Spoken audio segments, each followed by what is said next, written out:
আজ বানিয়েছি সাগুদানার ডেজার্ট। তো এখানে প্রথমে সাগুদানাটিকে ৫-৬ মিনিট বয়েল করে নিয়ে ঠান্ডা জলে ধুয়ে জল ছড়িয়ে এখানে রেখেছি। তারপর এখানে নিয়ে নিয়েছি প্রায় ৫০০ মতো দুধ। তো দুধটাকে প্রথমে লো সিমে রেখে ৫-৬ চামচ চিনি দিয়েছি, মানে স্বাদ মতো আর কি চিনি দিয়েছি।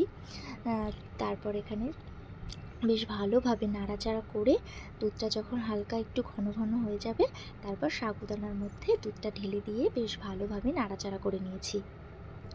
কারণ বেশি নাড়াচাড়া না দিলে অনেক সময় সাগুদানাটা লেগে থাকে, জমাট বেঁধে থাকে, সেরকম হলে হবে না।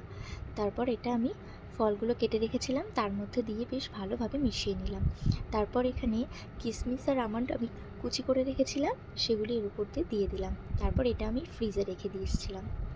তারপর দেখো, আমি এটা ফ্রিজ থেকে যখন বের করে নিয়ে আসতে গেছি, সত্যি দেখে আমার সত্যি এত ভালো লাগছিল, খুব লোভও লাগছিল অবশ্য খেতে।